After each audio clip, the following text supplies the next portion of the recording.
welcome to Anything and Nothing, episode 10. We're going to be talking about Married at First Sight, Atlanta, episode 13. This episode focused on the one-on-one conversations with Dr. Pepper and Pastor Cal, and I really loved it. It's kind of how I wanted to say. I said, thank God that Dr. Pepper is back, because she came with a vengeance. So I've been missing Dr. Pepper. Yeah. So who should we start with first? Eric and Virginia. Ooh, yes. So yes, Eric and Virginia. What are your thoughts? Dr. Pepper combo with Eric was my biggest issue. I thought she gave really bad advice. That it was some good, of some bad. the entire episode, Dr. Pepper did pretty well, but she gave the worst advice ever. Now, her dog analogy was great. Was perfect. I think we talked about it before, and I had said exactly that. Like, think about it as if it was a stepchild. Like, you can't go into a relationship. Be like, that's mine. This is what we're going to teach your child to do. Yeah. Be like, back up. So I thought that was good, and that kind of helped him to. I thought it was good too because I couldn't have thought of another analogy. Right. I also didn't understand why it was such a big deal for her. Understand. Yeah, but I also didn't. I was kind of Team Eric on it, but everything else that she gave advice on was horrible. The no drinking, I was like, how is Virginia going to take that? Not good.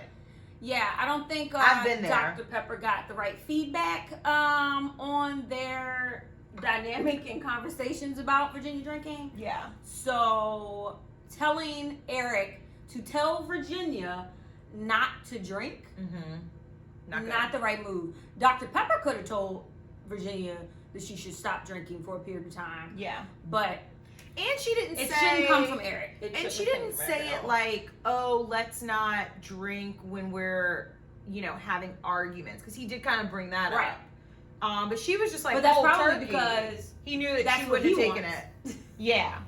So, but she did say in their conversation together, I don't think our conversations would go any different if we were drinking or not.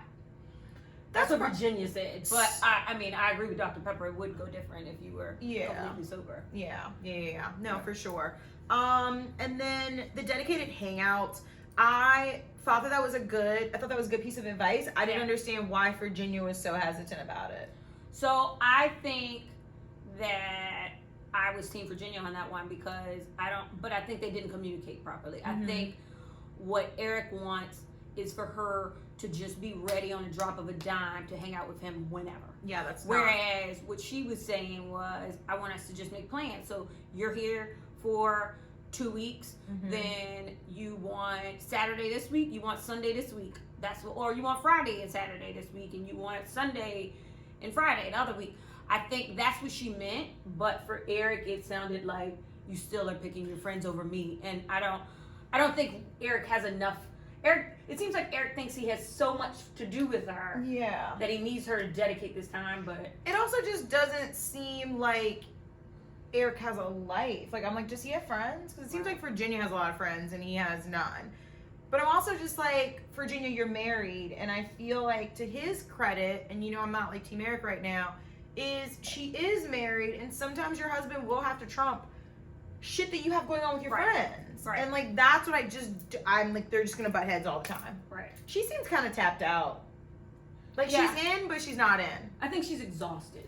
Yeah. I think she's mentally exhausted from the back and forth with them trying to come to a compromise. And as we've talked about before, she's young, and she isn't thinking that what she's thinking, what he's asking of her is him wanting his way, but it's literally him expecting her to be a grown-up and be married, and she's not thinking about it that way. I think 5 years from now, she might think completely different. Yeah, but not like now. Right now, I think it's hard for her to understand that. All right. It's a button bow tie on that one. Yeah. Can we go to Claire and Ryan? Sure. So they piss me off, both of them. So let's start with both of them. Well, actually, Ryan was the only one that said my relationship is a 10 out of 10. Clara just made it sound like everything's great. Meanwhile, like the last episode, she was bitching to the girls that she's not getting fulfilled sexually. And that seems like a really big deal to her. So what are your thoughts on the 10 out of 10? I think that Ryan is in denial, obviously. I think we're all very clear on that. Ryan, last episode, said that he was a perfect husband. Yeah, And the best husband out of Married at First Sight's ever seen. But also in conversation with, who was he with, Dr. Pepper or Pastor Cal? I can't remember. He was with Dr. Pepper. They set up all the dumb people with Dr. Pepper so to tell them about I think themselves. that she said to him, like, so there's got to be something wrong. Like, it can't be He was like, no. all perfect. And He literally was like, no. like nothing. And then she had to bring nothing. up, yeah, and she had to bring up the sex thing. And he was like, maybe I should talk to her about it. And then he's like, but she's been very clear. So if she's been very clear, then what are you not clear about? So it sounds like So here's the thing, and that's why I told you, Clara, and if you guys been watching since we've been doing this show, I'm riding for Clara because she seems like a fun girl. She seems very vocal. She doesn't fucking use her words. When he asked her, was she good with everything? She's like, right. She didn't say anything, and then the whole sex thing, she was like, well, I mean, I know you well enough to know that if I mention anything, it's just going to even push it back further. Right. And I'm just like, that was a real cop-out. It was. I mean, which was exactly what she did with Pastor Cal. Like, where everything's great. Or, like, we're good. Yeah. Which is not true. Right. So she didn't use her words. I was super pissed off when they came back and they talked about it. And I was just like, you guys, they're the couple that, like, you know, I mean, I agree. They probably do have really good chemistry, but there's a big ass elephant in the room, and it's Clara really wanting to have sex, Ryan not wanting to have sex, and that is a major thing for her. Yeah. And I need her to either shut the fuck up and stop talking about it. Right, just ride it out, yeah. Or like say something. Like you can't say something on TV and then when you're around Ryan because you don't want to ruffle his feathers or you know. Well, it sounds like she's saying it. It's not. I don't think that she's not saying it. I think she's just not showing him how much it bothers her. She's saying it. Yeah. It's not that he's not clear on it. I mean, she even said, "I know the more I push you, the more you're saying no." Yeah. So it's not like she's not saying it. She even said during the conversation, "So do you know when it's gonna happen?" She just needs to be she needs to be vocal and say like, I do not like the fact that we're not having sex. Right. I think she's not showing her anger about it. Yeah. And how frustrated she is. Because no wonder he's just like, whatever, and he's getting his rocks off, so who cares? Right. And she's probably being very understanding about the whole, let's get to now his history of waiting and him when they said Pastor Cal months and years, I said years? Years in plural? Even a year is a really long time as an adult. Like, I feel like sex is something important in a relationship, and I get waiting until you both feel comfortable, but a year? Yeah. When you're an adult? Yeah, like, so I think if you're not saving yourself for marriage, I don't understand that. If she respects that, as she said in the last episode, then she should just fully respect it. Yeah. So, like you said, stop complaining about it. Ride it out, yep. Or jump ship. Like, I agree. So, Clara, do better. Like, you need to use your words. I was very disappointed in you this week. And Ryan, you're not a 10. Gosh. Not a 10 out of 10. All right, Bree and Vincent. So usually I'm like have nothing to say about them, but like this week I had a lot. The finances. I personally was kind of annoyed because it was like Vincent was basically like, we need to save. I'm like, why do we, like, you need to tell me how much you need me to save and I'll put it in a pot for you. But what you're not going to do is just be like, make a blanket statement to say, oh, we got to save. Yeah, I think that they probably should have budgeted as a couple. And they put everything in. And they put everything in a whole bucket. I mean, it was $9,000. Like, that is a lot. That is a lot for a month. But yeah, like you shouldn't group in your personal stuff with she's like, I gotta get my hair braided and all this stuff. Yeah, it should be. This is the household budget, and this is what we need to be doing together as a couple. Yeah. And then you need to figure out your budget. Sounds like she needs to figure out her budget though, separate, because it was a little high on her end. But to me, it didn't. But she can afford it, and that's what she was kind of, I think, saying. So I feel like Vincent needs to say, well, what is the dollar amount as a couple that you want us to save collectively? That would have been a way more fruitful conversation than like, we need to save. Yeah. You know, because I'm with her. She was just like, you know, yeah, we're married, but like, I still need to be courted. Like, and I feel like courtship should be even after marriage. Well, I think that was them doing this, because let's not forget the last episode. He told her, so many activities he wanted to do. Mm-hmm. They're gonna cost something. Those are those dates. Yeah, those aren't free things. I think they're just like missing each other and passing with that one. Yeah. Like they both want to do that. It's just they weren't. I think she probably has more money than he does. Right. So, and he's probably just like, I did like the fact that Dr. Pepper said, well, maybe you should think about like it, you know, it's never just money. Right. Like it could be something else. Yeah. So, the sleep thing, the bedtime, I was so annoyed by Bree. I said, if you don't sit your ass down, you're not compromising. He was like, so I mean, what can we do to compromise? She goes, well, maybe we could go to bed earlier. That's still him losing. Like before that, I'm still confused as to the fact that why does he have to wake actually gets up. Right. As a grown up. You are not going to tell me in my home when I need to get out of bed. He wants to please her. And I'm sure she makes him feel bad, because she's basically like, well, I feel like when one wakes up early in the morning, they're more productive. That is for some people. When I wake up in the morning, I'm telling you, I'm not my best until 11 o'clock.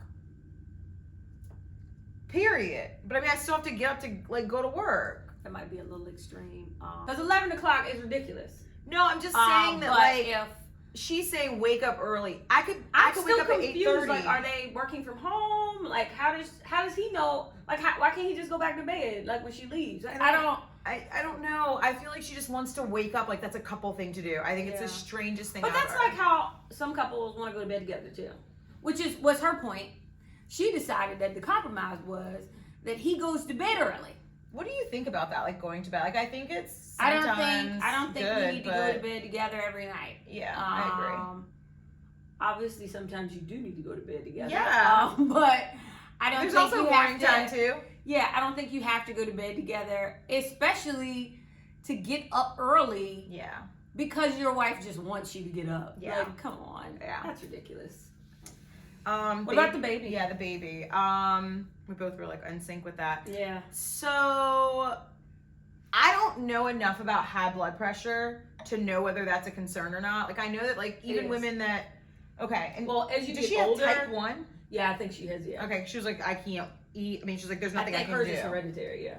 So I think like Dr. Pepper said, she was like, does he understand like the health implications? I don't think she shared that with him.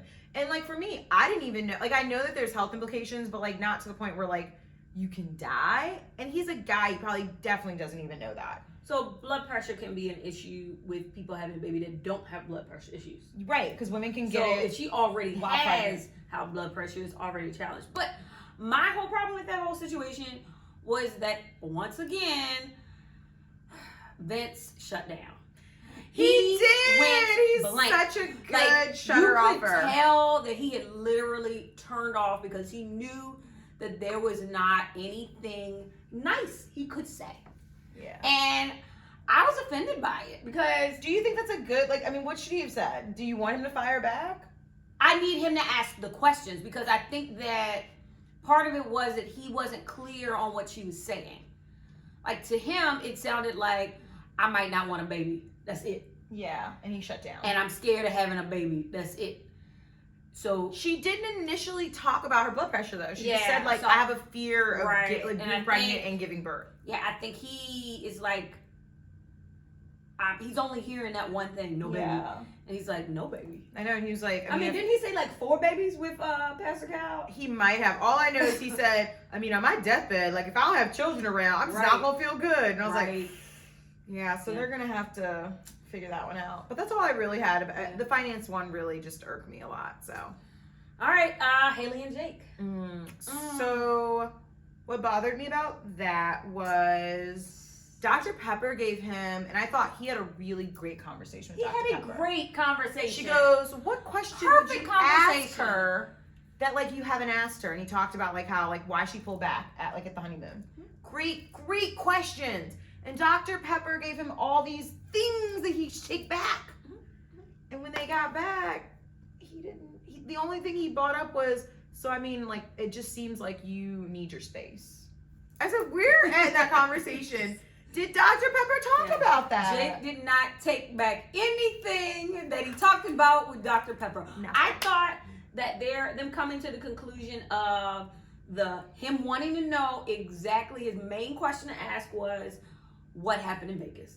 Just tell me what it was exactly that turned you off. I was like, perfect question. Mm-hmm. And then Dr. Pepper is saying the perfect question for you to ask her also is, what is she looking for in a husband? Mm-hmm. So that's so true. Look, what are you looking for? Check. Great questions. Take them back. Let's see what happens. Yeah. And he didn't take. He should have wrote it down. Like I feel like You think he forgot? I feel like he's a guy that should take notes because when she asks him questions, he doesn't know how to respond either.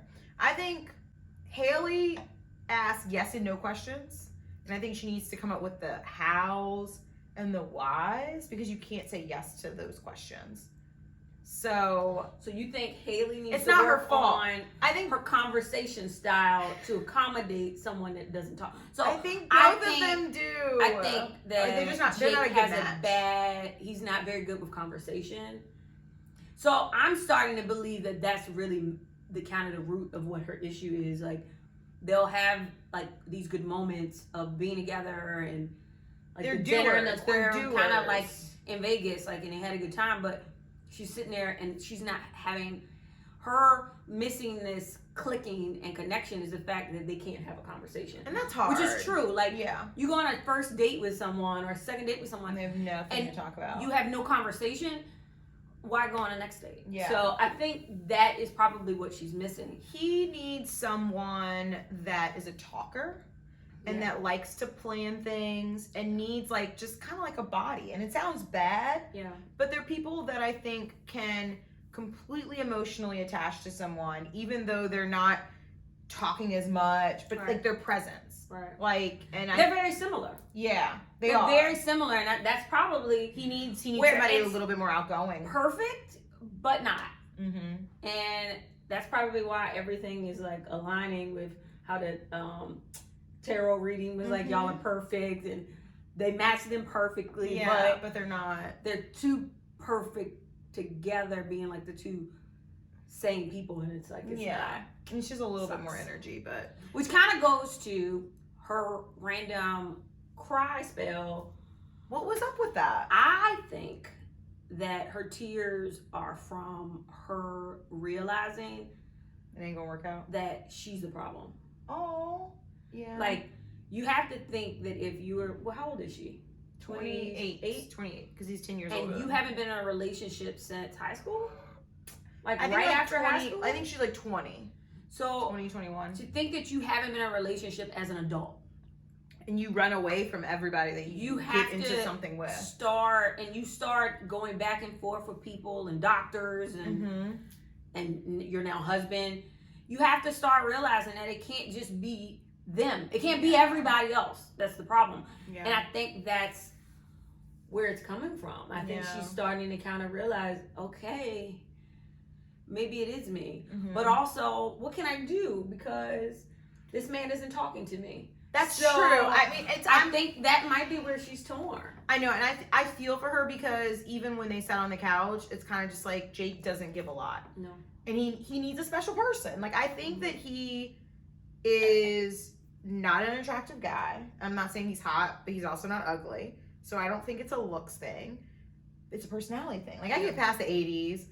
For me, I think I would need a little bit more engagement. Like, I can talk, but like, I do want you to say something. Right. You know what I mean? You want to bounce it off, Yeah. I don't have faith in that working. So, no, I don't think who's left? You know who's left. Oh God, we got through everybody. I was hoping we had one more couple to get through before we went to them. No? Okay, who do we start with? So I thought that both. We'll start with Paige because honestly, we have very little to say about her this time. Anyway, right? That's true. Because it was more She Dr. said- Pepper talking to her. Yeah. And her saying the same stuff that she says all the time. So I really just felt like Dr. Pepper was saying, girl, why don't you run? She called him a narcissist. Right. And Paige was like, yeah. And said he intended to hurt you. Yeah. So, wow. Okay, Dr. Pepper. I mean, Dr. Pepper Honestly, was not. based on what Dr. Pepper acted with Paige, Dr. Pepper couldn't have met with Chris. No, I think she would have It wouldn't have worked out. exploded It on wouldn't him. have worked out. Actually, I feel like he needs that though. Yeah, but he wouldn't have stayed. He wouldn't have, because he was He even would've shut irritated down at and he Dr. would've left. Pastor Cal. Yeah, it wouldn't have worked out. I thought that Paige needs to work on boundaries. I think Dr. Pepper was basically, I think Dr. Pepper's advice was not to help this marriage out because she knows that it should be over. But Paige, how do you set yourself up for the next person? Right. So that this doesn't happen? Because I feel like we can't blame Chris for all of this. Paige is responsible for, and I think that's what Dr. Pepper was trying to say. And I don't know if Paige, even after that conversation, because everybody keeps saying, Paige is such a strong person. Gosh, Paige, you are just sticking it out. And it's like, I think she is playing this victim role. And it's like, girl, this is really partly your fault.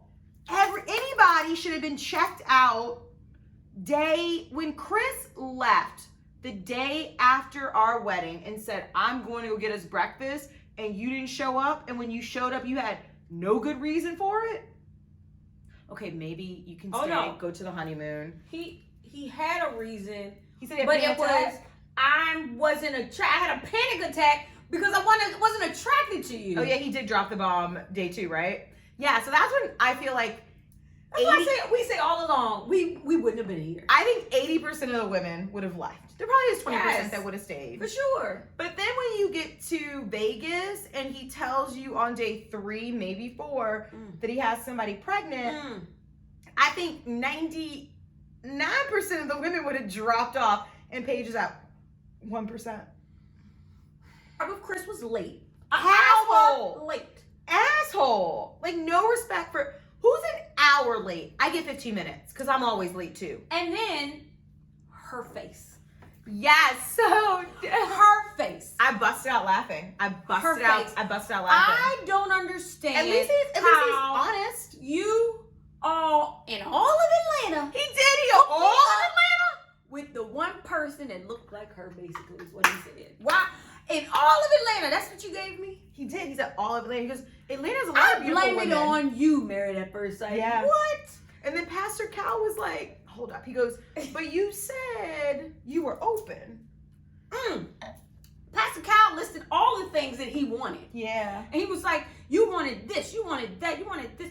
And she checked all those boxes. Yeah. And he was like... And then he said, you didn't even give it time for the attraction to grow. Yeah. And he was like, I did. I was like, dude, you tapped out the moment you saw her walk down the aisle. Pastor Cal saying, what planet are you on? Yeah. Was it? Yeah. What? Yeah. He was like, I mean... The car? He was like, I mean, she could have come. She could have come? Where does that make sense? In any reality. In anybody's reality.